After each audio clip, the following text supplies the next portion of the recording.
Hello friends, class 10th व 9th के लिए शिक्षालय क्लासेस पर शिक्षक दिवस के अवसर पर हमने कल क्लासेस स्टार्ट किए। हमने क्लास 10th की साइंस और मैथ की क्लासेस अपलोड कर दी गई है। उसी क्रम में आज क्लास 9th के लिए आपके क्लास मैथ की क्लासेस स्टार्ट की जा रही है। तो हम उसमें मैथ में अपन चैप्टर 6 नंबर ले रहे हैं, रेखाएं व कोण। रेखाएं व कोण जानने से पहले इसके बारे में आपको कुछ बेसिक चीजें नॉलेज होनी चाहिए। सबसे पहले बिंदु। आपने कोई भी समतल है, कोई भी पेपर लेते हो, कहीं भी आपके पास में एक बिंदु ले सकते हो। आप यहाँ पे जैसे मैंने ये बोर्ड है, इस बोर्ड पे मैंने एक बिंदु लिया तो ये मेरा बिंदु हो जाएगा बिंदु ए। जैसे मैं यहाँ बिंदु बी ले सकता हूँ, मतलब कोई भी एक पॉइंट है वो आपका क्या कहलाता है, बिंदु कहलाता है। उसके बाद में आता है आपके रेखाएं। रेखा होती है आपके कोई भी दो बिंदुओं से गुजरने वाली लाइन आपकी रेखा कहलाती है। कोई भी दो बिंदुओं से जाने वाली कोई भी लाइन होगी वो आपकी क्या कहलाएगी, रेखा। अब यहाँ पे भी तीर का निशान है, यहाँ भी तीर का निशान है। इस तीर का निशान का मतलब होता है कि यहाँ भी अनंत की ओर बढ़ रही है, यहाँ भी अनंत की ओर बढ़ रही है। इसका मतलब ये है कि इस रेखा की कोई लंबाई नहीं है। आपके पास में रेखा की कोई लंबाई नहीं होती है। इसको मैं ए बी ऐसे रिप्रेजेंट करता हूँ। रेखा के बाद में आता है मेरा रेखाखंड। क्या आता है, रेखाखंड। अब आपने यहां जाना ऊपर कि रेखा होती है जिसकी कोई लंबाई फिक्स नहीं होता है, लेकिन जो मेरा रेखाखंड होता है उसकी लंबाई फिक्स होती है। जैसे मैंने ये लाइन मान ली, ये मेरा 5 सेंटीमीटर है। मैंने एक लाइन ऐसे मान ली, ये मेरी 4 सेंटीमीटर है। तो इसकी आपके पास में जब किसी भी रेखा की लंबाई फिक्स हो जाए तो वो आपकी क्या कहलाती है, रेखाखंड कहलाती है। उसे क्या बोलते हैं अपन, रेखाखंड। और इसको अपन जैसे ए बी से ऐसे दर्शाया जाता है। यहाँ तीर का निशान नहीं होता है, यहाँ आपके दोनों तरफ तीर का निशान होगा, लेकिन यहाँ आपके तीर का निशान नहीं होगा। बिंदु हो गया, रेखा हो गया, रेखाखंड हो गया। रेखाखंड के बाद में आपके पास में क्या आता है, किरण। किरण आपके पास में किरण क्या होता है, इसका एक निश्चित बिंदु ये वाला फिक्स कर दिया जाता है। बिंदु ए फिक्स कर दिया, लेकिन यहाँ पे इसमें आपके पास में बिंदु बी फिक्स नहीं है। यहाँ पे आपके पास में क्या होगा, बिंदु बी फिक्स नहीं है। मतलब ये बिंदु ए फिक्स हो गया, यहां से रेखा आगे की ओर इस दिशा में जाएगी, ये आपके कहलाता है किरण। तो इसको आप नोट कीजिए, ये आपके इसका बेसिक टर्म है, बिंदु, रेखा, रेखाखंड, किरण। ठीक है। अब इसके बाद में अपन पढ़ेंगे कोणों के बारे में।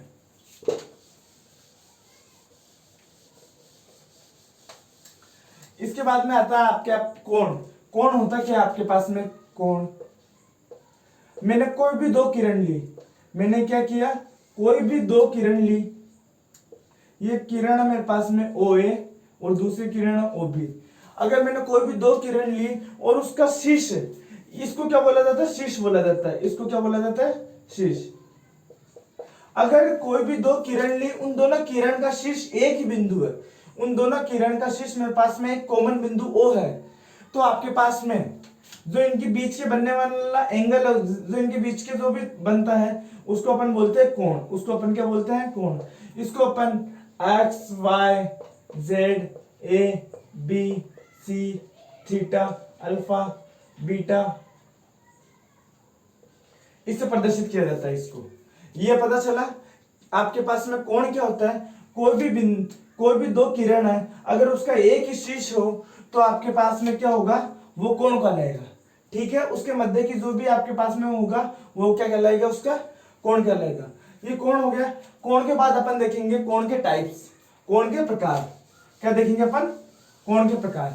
सबसे पहले आता है मेरे पास में कोण के प्रकार में, ये सभी आपने 6th 7th 8th में पढ़ रखे हैं। कोण के प्रकार, कोण के प्रकार में सबसे पहले आएगा मेरा न्यून कोण। क्या आएगा, न्यून कोण। अभी चीजें तो आप सभी ने पढ़ रखी। न्यून कोण होता है क्या है, न्यून कोण एक ऐसा कोण होता है जो आपके पास में कहां से, एक न्यून कोण मेरा मान लिया इसको x है, तो ये मेरा 0 से लेके 90 के बीच का होगा। ये 90 भी नहीं होगा, ये आपके पास में 0 से मध्य 90 के मध्य होगा। न्यून कोण के बाद में आता है आपके पास में समकोण। कौन सा कोण आता है, न्यून कोण के बाद में आता है आपका समकोण। अब समकोण के बारे में सभी को नॉलेज होगी। ये आपके पास में समकोण है, इसको 90 डिग्री का कोण भी बोलते हैं। तो आपके पास में ये क्या हो जाएगा, समकोण। इस कोण को यहाँ पे x की वैल्यू क्या है, 90 डिग्री। समकोण समकोण हो गया। समकोण के बाद में आता है आपके पास में अधिक कोण।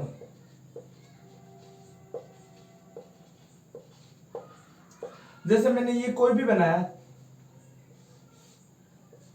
ये कोण है मेरा x, तो जो मेरा ये अधिक कोण होगा ये मेरा 90 से, ये मेरा होगा 90 से 180 के मध्य। ये मेरा किसके बीच में होगा? 90 से तो ज्यादा होगा और 180 से मेरा कम होगा। ये मेरा अधिक कोण हुआ। अधिक कोण के बाद में आता है आपका सरल रेखीय कोण। क्या आता है? सरल रेखीय कोण। सरल रेखीय कोण में आपके पास में इसको अपन ऋजु कोण भी बोलते हैं। क्या बोलते हैं? ऋजु कोण।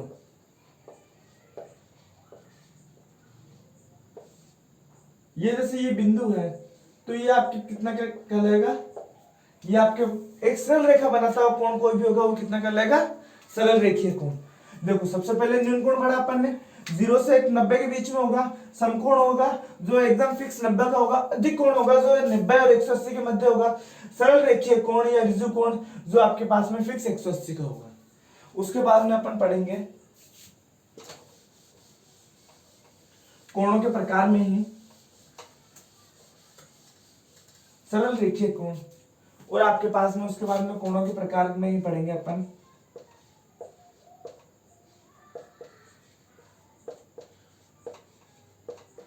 वृत्त कोण या परिवर्ती कोण। क्या था? वृत्त कोण। ये जिसके डबल नाम है, डबल नाम दोनों नाम याद रखना, आपको कोई भी एग्जाम में पूछा जा सकता है। परिवर्ती कोण कौन सा हो जाएगा? परिवर्ती कोण। परिवर्ती कोण आपके पास में, जैसे मेरे पास में ये कोई भी कोण है,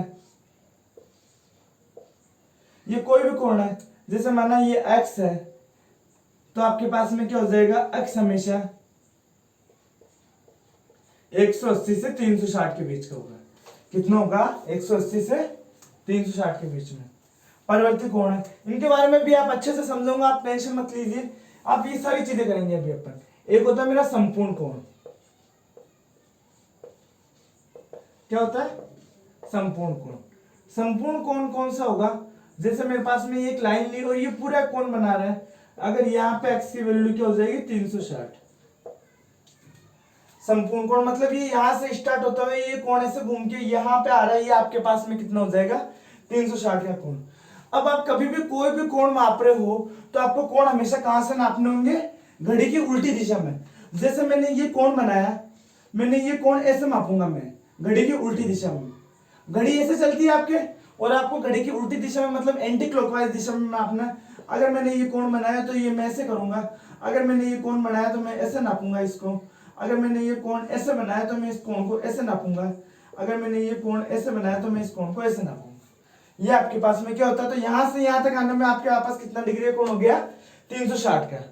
ठीक है, ये चीज होती है आपके कोणों के प्रकार। कोणों के प्रकार के बाद में, कोणों के प्रकार के बाद में आता है आपके कोणों के युग्म। क्या आता है? कोणों के युग्म।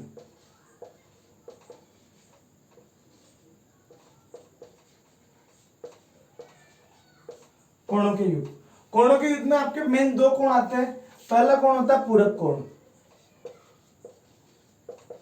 ध्यान से देखिएगा इसको। पूरक कोण। पूरक कोण का मतलब ये समझ लीजिए मेरे पास में युग्म। युग्म का मतलब क्या होता है? युग्म का मतलब होता है मेरे पास में जोड़े। मतलब मेरे पास में कोई भी कोण दे रखे हैं, एक कोण हो गया x, दूसरा कोण हो गया y। x y ये दो जोड़े दे रखे हैं कोणों के, तो इन दोनों कोणों का योग कितना होगा? 90 डिग्री। आपके पास में पूरक कोण क्या होता है? किन्हीं भी दो कोणों का योग कितना होता है? 90 डिग्री। आपके पास में जैसे कि मेरे पास में बोल दिया जाए, जैसे मेरे पास में बोल दिया जाए कि एक कोण मेरे पास में 30 डिग्री का है, तो दूसरा कोण कितना का हो जाएगा? 60 का। जैसे कि अगर मेरे पास में बोला आपके पास में x बराबर 30 है, तो x का पूरक कोण ज्ञात करो। x का पूरक कोण ज्ञात करो।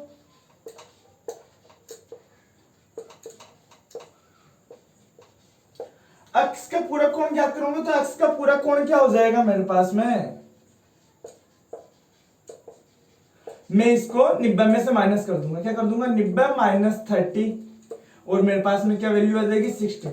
मतलब मेरे x का वैल्यू कितनी है? 30 है, और x का पूरक कोण क्या हो जाएगा मेरे पास में? 60। मेरे पास में x का पूरा कोण क्या हो जाएगा 60। और अगर मैं बोल देता x की वैल्यू मेरे पास में 60 है तो x का पूरा कोण क्या हो जाएगा 90 माइनस 60 इक्वल 30। ये होता है आपके पास में पूरा कोण अच्छे से समझ में आ गया। पूरा कोणों का योग होता है 90 डिग्री। अगर मैंने माना x बराबर 30 तो x का पूरा कोण क्या होगा, x का पूरा कोण हो जाएगा मेरे पास में 30, मतलब x का पूरा कोण हो जाएगा मेरे पास में 90 माइनस 30 इक्वल 60। ये भी नोट कीजिए। ये नोट करने के बाद में आप देखिए पूरक कोण के बाद में आता है आपके पास में संपूरक कोण। क्या आता है मेरा संपूरक कोण।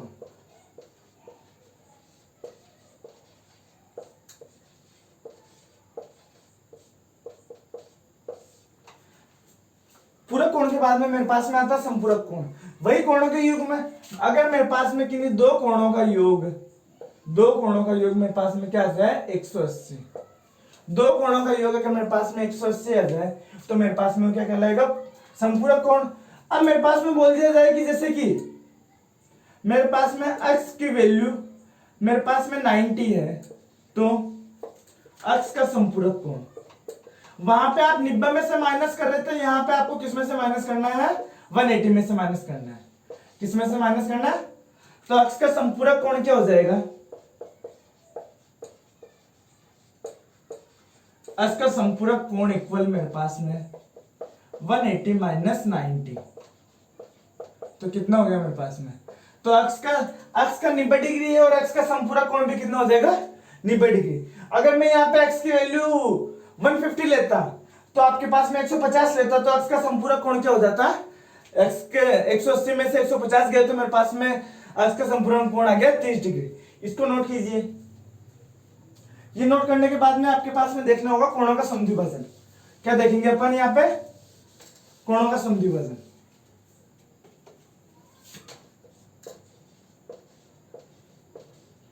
कोणों का समद्विभाजक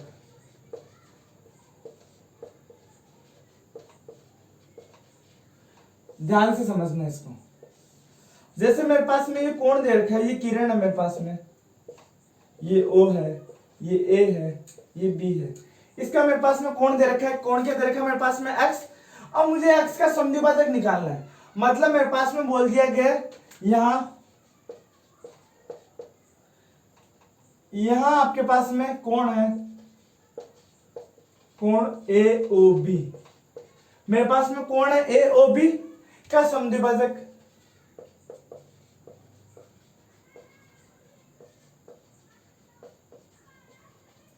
कोण का समद्विभाजक OC है। मतलब ये मेरे पास में यहां से एक रेखा जा रही है, ये हो गई मेरी OC।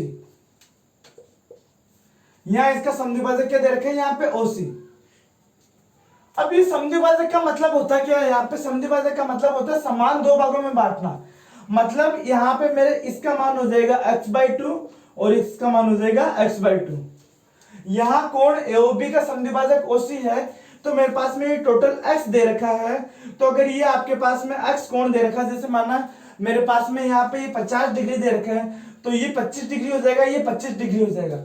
मतलब कोणों का समद्विभाजक दो कोणों को आपको बराबर भागों में बांटता है। मतलब एक कोण होगा उसको दो बराबर भागों में बांट देगा। अगर कोई कोण 90 डिग्री है तो एक 45 हो जाएगा, दूसरा भी क्या हो जाएगा 45। ये चीज आपके होता है कोणों का समद्विभाजक। कोणों का समद्विभाजक भी अच्छे से समझ में आ गया। इसके बाद अपन में देखते हैं आसन्न कोण। आसन्न कोण थोड़ा अच्छे से देखना। इस क्वेश्चन में इसमें आपके बच्चों के अधिकतर डाउट्स रहता है आसन्न कोण। इसके पहले कुछ शर्तें हैं, वो शर्तें देखिए आपके पास में। आज होगी आपके पास में इसकी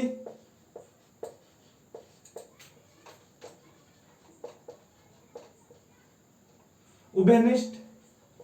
उभयनिष्ठ को अपन इंग्लिश में बोलते हैं कॉमन। क्या बोलते हैं कॉमन। आपको हिंदी में वर्ड पता हो ना हो, इंग्लिश में पता होना चाहिए।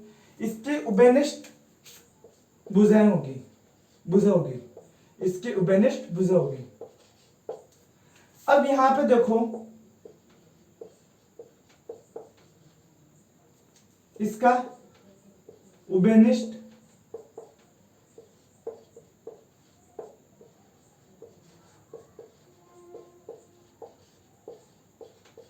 शीर्ष होगा और आपके पास में जैसे कि तीसरी बात होगी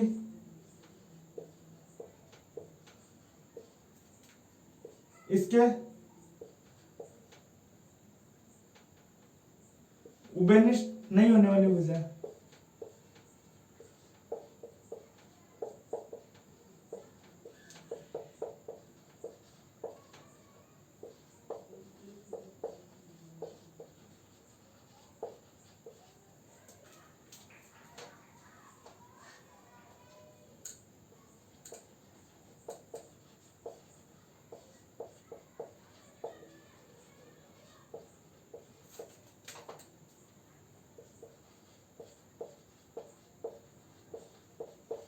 अलग अलग तरफ होगी।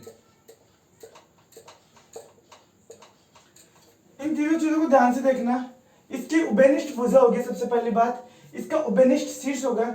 इसकी उभयनिष्ठ नहीं होने वाली भुजा मतलब आपके पास में, जैसे इसको ध्यान से समझो, ये मैंने बनाया कोण, ये मेरा है ए, ये मेरा है बी, ये मेरा है सी, ये बिंदु ओ है। इसकी ये कोण मैंने मान लिया x, ये कोण मैंने मान लिया y। ये कोण x और कोण y यहाँ पे उभयनिष्ठ होंगे, कोण x और y यहाँ पे उभयनिष्ठ होंगे। तो इसकी शर्त देखिए, इसकी उभयनिष्ठ भुजा होगी, तो क्या इन दोनों कोणों में एक उभयनिष्ठ भुजा हो रही है OB। मेरा पहला कोण आ गया AOB और दूसरा कोण है मेरा BOC। पहला कोण हो गया मेरा AOB, दूसरा कोण हो गया BOC। तो इसमें उभयनिष्ठ भुजा कौन सी हो गई,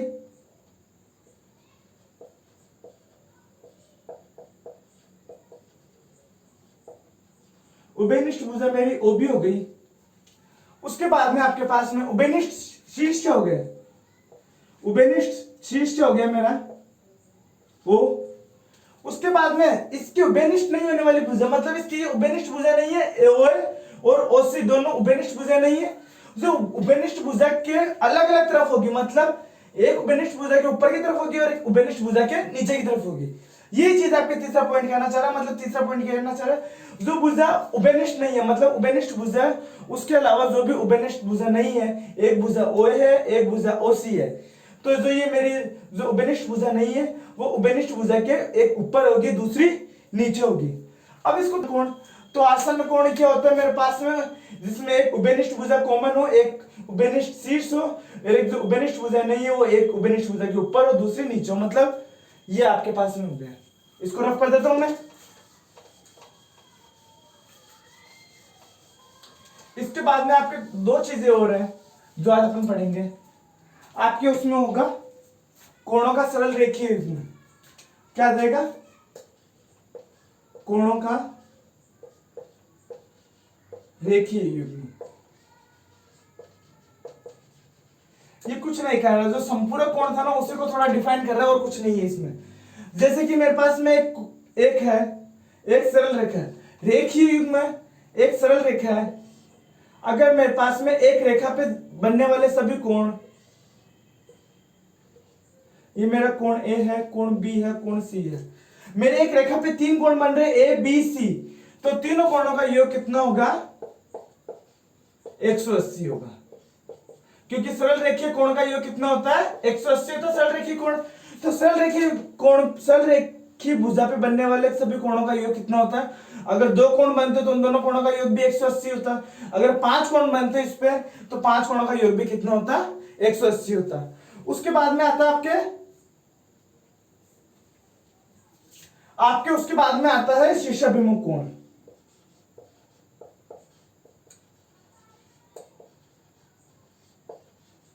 आपके उसके बाद में आता है शीर्षाभिमुख कोण।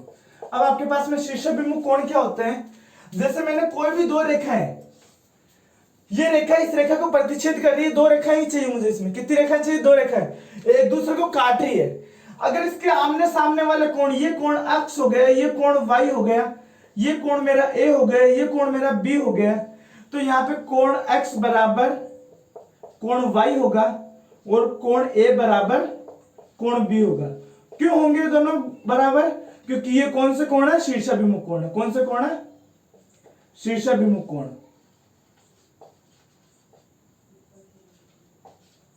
ये मेरे कौन से कोण हो जाएंगे, शीर्ष अभिमुख कोण। जैसे यहाँ पे देखिए ध्यान से, ये कोण है। अब इनमें से आप इसको x, सर ये मेरे पास में y है, यहाँ पे x बराबर y नहीं होगा। क्यों नहीं होगा? क्योंकि क्या ये एक रेखा तो हो रही है, क्या ये दूसरी रेखा है? क्या ये दूसरी रेखा मेरे पास में प्रतिच्छेद नहीं हो रही है? ये दूसरी रेखा मेरी यही खत्म हो रही है। अगर ये ऐसे जाती तो ये पूरा आता अगर मेरे पास में x, तब इन दोनों को बोल सकते थे कि ये आपके पास में शीर्षाभिमुख कोण है। तो यहाँ आपके पास में ये चीज होगी नहीं, तो इस चीज का थोड़ा ध्यान रखना है, ठीक है। आज की क्लास हम यही खत्म करते हैं और आगे अपन क्लास कल और क्लासेस ली जाएगी। बहुत इस चैनल को बहुत ज्यादा से ज्यादा शेयर कीजिए, लाइक कीजिए, सब्सक्राइब कीजिए और ऐसा ही आप अपना प्यार बढ़ाते रहिए। और जो आपको डाउट्स हो वो आपने कमेंट्स में लिखिए कि आपको कौन कौन से डाउट्स आ रहे हैं, और क्वेश्चन करने की कोशिश कीजिए। जहां क्वेश्चन में प्रॉब्लम आती है, सर क्वेश्चन नंबर 8 में प्रॉब्लम आ रही है, क्वेश्चन नंबर 9 में प्रॉब्लम आ रही है, क्वेश्चन नंबर 1 में प्रॉब्लम आ रही है, जो भी क्वेश्चन नंबर प्रॉब्लम आ रही है अपन उसकी छोटी छोटी वीडियो बना के आपके लिए प्रोवाइड करवाएंगे। ये क्लासेस, ये शिक्षालय क्लासेस आप सभी के लिए खोला गया है। ज्यादा से ज्यादा आपकी जो भी प्रॉब्लम होगी आपके लिए हम 24 आवर्स अवेलेबल है। आपकी जो भी क्लासेस होगी आपको हर क्वेश्चन, आपका हर डाउट क्लियर किया जाएगा यहाँ पे। ओके, धन्यवाद।